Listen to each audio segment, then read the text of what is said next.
Ich begrüße euch ganz herzlich bei der News-Sendung Panorama, moderiert aus Bern. Heute wartet auf euch das Trucker & Country Festival. Zügelt das tatsächlich auf Thun? Was ist dran an diesen Gerüchten? Spiez lanciert Wassersport im XXL-Format. Wir schauen vorbei. Und das Landschaftstheater Ballenberg zeigt die Geschichte einer starken Emmentaler. Das Trucker & Country Festival in Interlaken, das soll auf Thun zügeln. Das Gerücht macht schon länger die Runde. Wir reden darum mit der Geschäftsführerin von der Jungfrau World Events GmbH, mit der Alexandra Krebs. Sie ist zuständig für das Trucker, aber auch für das Greenfield Festival und sie zeigt sich sehr zufrieden mit den aktuellen Zahlen.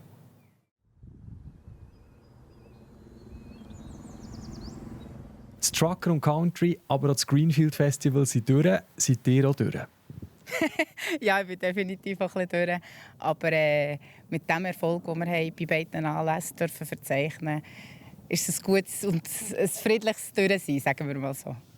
Das Greenfield Festival hat ja wieder über 84'000 Besucherinnen und Besucher gehabt. Ein Trucker & Country hat man da anschliessen. Dort haben wir aufgrund der Wetterprognosen ein bisschen weniger Besucher gehabt, haben rund 45'000 während diesen 3 Tagen begrüßen. Also es ist immer noch eine schöne Anzahl von Country-Fans, die wir hier begrüßen dürfen. Jetzt gibt es ja darum Festivals, die nicht so erfolgreich sind, zum Teil auch gescheitert sind oder Probleme haben. Was macht ihr denn richtig? Ja, wir haben natürlich verschiedene Partner, die seit Jahren dabei sind, die alle Abläufe kennen und so weiter, die natürlich extrem viel hilft bei dieser ganzen Planung und Vorbereitung. Wir haben sicher ein einzigartiges Konzept für beide Anlässe und eine sehr treue Fangemeinschaft. Also das schätzen wir natürlich sehr und hilft natürlich auch für die zukünftigen Planungen. Und die Veranstaltungen sind ja etabliert in Interlaken und jetzt gleich hat man gehört, ihr geht auf Thun und es gibt sogar schon ein Konzept. Das ist nicht so. Wir werden auf jeden Fall weiterhin in Interlaken bleiben. Die nächstjährigen Daten haben wir schon verkündet. Wir haben den Vorverkauf gestartet und die beiden Anlässe gehören auf Interlaken und bleiben in Interlaken.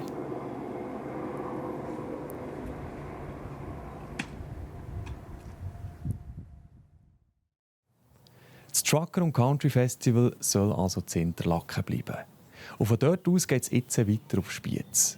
Dort wird Wassersport im XXL-Format lanciert. Zum Beispiel mit überdimensionalen Stand-up-Paddel oder auch mit schwimmenden Velo. Mein Kollege Patrick Schmidt berichtet. Das ist ein riesiger Spielplatz, schöne Wiese mit einem wirklichen Spielplatz für Kinder. Aber es hat eben auch viele Wassersportgeräte und das ist dann wieder ein Spielplatz für die Erwachsenen, die hier Pedalo fahren können. Man kann Motorboot mieten, man kann Kanu mieten, man kann Stand-up mieten, man kann Bike-Sub mieten, man kann Tandem-Sub mieten. Also wirklich eine grosse Palette. Wenn mal etwas ein bisschen out of date ist, sage ich mal, dann muss man wieder eine Idee und etwas Neues bringen, für die ganze Geschichte ein bisschen zu beleben. Und das Subgeschäft, wir sind von den Ersten, die hier eine Vermietstation aufbauen haben und viele Leute haben jetzt das gekauft. Und jetzt müssen wir schauen, dass wir neue Puzzleteile dazufügen können, dass es immer noch attraktiv bleibt. Guten Morgen zusammen. Wir versuchen das sicher ein bisschen zu pushen, sei es durch Prospekte, aber auch über die Webseite, aber sicher auch eben über Social Media. Wenn man demonstrieren kann, wie es gebraucht wird, ist es so viel einfacher, weil dann haben sie schon ein Beispiel und sehen, dass es eigentlich gar nicht so komplex ist. Das sind natürlich unglaubliche Bilder, mit dem See, den Bergen. Und im Sommer ist das sicher auch etwas, das man gut brauchen kann, sei es durch Posts, Videos. Und dass man dann auch zeigen kann, hey, in Spiez kann man das machen. Es gibt nicht viele Orte in der Schweiz, wenn gar nie, wo man es wirklich mieten kann. Und dann ist es sicher auch wichtig, dass man das denen zeigt, dass man das auch dort brauchen kann. Tandem-Sub, sagen wir dem, das ist knapp 5 Meter lang. Und dort ist die Eigenheit, dass man eben zu zweit drauf ist.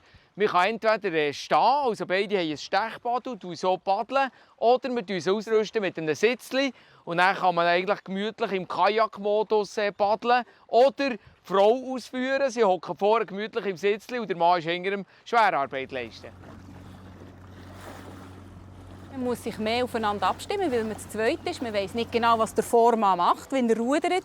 Und da macht es sehr viel Sinn, wenn man am Anfang so ein bisschen sich abstimmt und sagt so, und er zieht halt mit dem Ruder. Für ein Paar ist es ganz sicher eine gute Sache, auch so für Geschenke zu machen, wenn man miteinander unterwegs sein kann auf dem Wasser, sei es jetzt eben mit dem Stand-up, wo man zu zweit aufrecht paddelt, oder mit dem Sitzli, wo eins vorne gemütlich sitzt, oder auch mit 2 Sitzli. Das ist sicher eine ganz coole Sache für das zweite unterwegs sein. Das ist ein sogenanntes Bike-Sup. Eigentlich ein Velo, das man ganz normal fährt wie auf der Straße. Was hier erlaubt ist nebeneinander fahren. Wir haben 2 von denen. Und man kann den Sitz höher verstellen. Es hat so eine Halterung für eine Getränkebox noch. Ein Guido, das man steuert. Unten so ein Ruderblatt, das dann eben die richtigen Bewegungen macht. Und durch die Treppenbewegung tut es unter am Brett so wie einen Motorenpropeller antreiben, der nachher macht, dass man vorfahren kann. Aber man kann auch zurückfahren, indem man einfach den anderen Weg schaltet. Am Anfang hat man so ein das Gefühl, es ist die Balance da, die man finden muss. Aber es ist recht viel breiter und stabiler als ein reguläres Sub. Und darum, ja, ich glaube schon, dass das die Leute relativ schnell im Griff haben. Grösstenteils sicher Schweizer, aber ich habe gleich auch das Gefühl, dass Leute auch mal von weiter weg sagen, hey, wir möchten wieder mal an See, ein bisschen Wassersportgeräte mieten. Dann ist das sicher eine ideale Option hier in Spiez und Fuhlensee.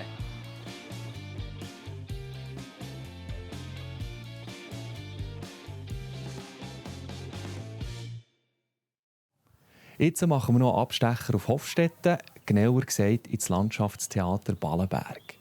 Dort sieht man diesen Sommer die Rötele, eine Emmentaler mit feurigen Haaren. Sie ist die Hauptprotagonistin im neuen Stück «Berner Gringen». In einer Premiere bin ich immer recht angespannt, weil ich weiss, was alles passieren muss oder wird passieren. Und bin natürlich, weil es live ist, total dabei, was könnte echt anders laufen. Und weil man auch noch gar nicht weiss, wie das Publikum reagiert, ist für mich das immer ein recht aufregender Moment. Und es braucht dann immer ein bisschen Zeit, um wieder von dieser Aufregung ein bisschen sich zu beruhigen. Hat es Momente gegeben in dem Prozess, bis das Stück fertig war, wo du ein bisschen rot hast gesehen? Das Wetter ist sicher das, was man am meisten zu schaffen macht. Man merkt, bei Kälte und bei Nässe hat man nicht die gleiche Energie. Und so die Hoffnung, dass es mal ein bisschen wärmer wird und die Sonne kommt und das Stück handelt von Dürre und mal die Sonne zu spüren, das wäre super schön gewesen. Dabei können wir Veränderungen, die langsam kommen, gar nicht richtig einschätzen. Nur die, die auf das Mal passieren, ja, die merken wir sofort. Ich war natürlich super nervös. Also, ehrlich gesagt ist die Zeit so schnell vorbeigegangen. Es war wirklich so eigentlich 5 Minuten von meinem Leben gefühlt. Aber es hat Spass gemacht. Ich bin erleichtert, dass alles geklappt hat. Ja, das war wirklich ein schöner Abend bis jetzt. Ja. Hat es auch Momente gegeben, wo du den Rotstift ansetzen musste? Ich habe wirklich mir am Anfang gesagt von der Produktion, dass ich alles möglich machen will, was geht. Und ich glaube, das ist uns gelungen. Wir haben ja dieses Jahr recht aufwendiges Bühnenbild mit einer Ebene, die eben versandet. Wir haben 54 Kubik Sand hier angekippt, auch wenn es jetzt nicht mehr danach aussieht, wie sich das so sehr gesetzt hat und verdichtet worden ist. Aber ich habe wirklich das Ziel gehabt, dass das Bild überkommen soll, was die Inszenierung auch ausmacht, dass man wirklich die Geschichte erzählen kann in einer Landschaft, die eben auch eine Sprache spricht, die auch ein gewisses Bild vermittelt. Und in dem Sinn habe ich mir grösste Mühe gegeben, den Rotstift nicht anzusetzen überall, sondern wirklich versucht, alles möglich zu machen, was geht mit unserem Budget. Was assoziierst du denn mit der Farbe Rot? Also, Rot ist, seit ich Kind bin, meine Lieblingsfarbe. Und eigentlich immer noch, wenn man mich fragt, hast du eine Lieblingsfarbe, dann bin ich ganz sicher, es ist Rot. Es für mich jetzt immer Kraft, es hat irgendwie etwas Warmes, es hat etwas vielleicht auch leicht Gefährliches, weil es kann zu heiß sein. Menstruation. Sorry, ich bin eine Frau. Ja, ich habe gerne rot. Ich habe noch viele rote Sachen. Rote Pullover, Jacke, Hosen. Ja, ich finde es eine super Farbe, kraftvoll, hat Power. Ja, hört! Hören kostet noch nichts, bei mir auch nicht. Also, hört! Die, die nicht mehr da sind. Ja, nicht jetzt unbedingt wegen Leuten mit roten Haaren, aber ich bin natürlich auch in einem Umfeld, wo Leute damit ausgegrenzt werden, sei es wegen ihrem Geschlecht oder wegen ihrer Hautfarbe oder Herkunft. Ich glaube, die Geschichte ist aktueller denn je, oder hat es schon immer gegeben. Und das, finde ich, wird heute vielleicht weniger auf rote Haare gemünzt, sondern auf ganz viel anderes. Aber ich glaube, das Phänomen ist eigentlich alltäglich. Ja. Und wenn man die Augen aufmacht, dann erfährt man das auch. Ja. In diesem Stück ist einfach die rothaarige Frau so der Ausgangspunkt, um darüber zu reden, was passiert mit Leuten, die von anderen schief angeschaut werden und die dann plötzlich so in eine Dynamik geraten, wo sie so ein bisschen am Rand von einer Gesellschaft sind. Und das ist schon ein Ort, wo man hinschauen muss, finde ich. Also wieso passiert das?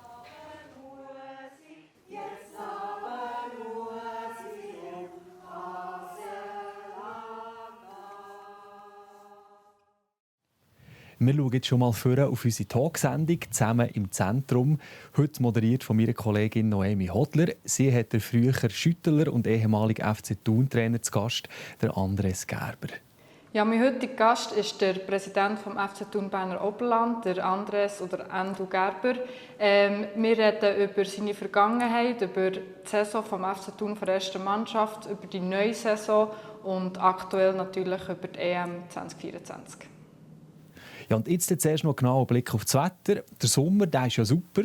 Also auf jeden Fall der im Goal von der Schweizer Nazi. Wie es mit dem anderen weitergeht, das sagen euch jetzt unsere Kollegen von Meteo News. So viel für heute. Schön, habt ihr reingeschaut. Macht's gut. Das Wetter wird euch präsentiert von Made in Bern.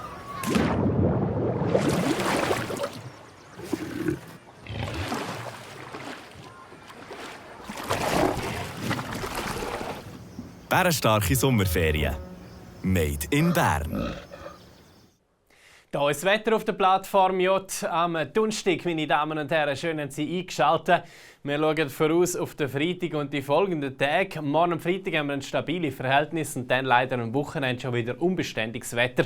Da erreicht uns die nächste Störung. Ja, heute hat sich die Sonne an zeitweise zeigen. Die Luft ist abgetrocknet worden durch das Hoch, das sich hier ein bisschen ausdehnt in den Alpenraum. Das ist, wie gesagt, morgen noch wetterbestimmend. Dann wird aber der Weg schon wieder frei für mehr Feuchtigkeit. Morgen am Freitagvormittag ist es insgesamt recht sonnig bei uns in der Region Bern. Temperatur am Morgen bei rund 13 Grad und am Nachmittag trotz hoher Wolken recht viel Sonne. Es ist ein schöner Tag zum draussen etwas unternehmen. Es wird ziemlich warm mit etwa 25 Grad. Einerseits natürlich gut zum mit Party gehen, andererseits morgen auch ein guter Tag zum mit Bergen gehen. Es bleibt nämlich gewitterfrei und die Temperaturen steigen auch in der Höhe an. Auf 2000 Meter erreichen wir rund 14 Grad. Ja, den Tag morgen sollte man unbedingt ausnutzen, wenn man draussen etwas unternehmen will. Schauen wir die Aussichten an. Und da sehen wir also den Grund, warum. Am Wochenende nämlich schon wieder unbeständig. Am Samstag kommt es regnen und geht weiter am laufenden Tag, zum Teil auch kräftiger Regen. Am Sonntag veränderlich mit der Sonne nur noch weniger Regen, aber auch nur noch 19 Grad. Der Montag dann recht sonnig und trocken bei warmen 3-24 Grad. Das Gewitterrisiko wird aber schon wieder ansteigen. Ab dem Dienstag, wir sehen es, da geht es schon wieder in die wechselhafte Richtung. Es wird aber auch wärmer. Das war vom Wetter hier auf der Plattform J. Danke fürs Zuschauen und weiterhin einen schönen Donnerstagabend.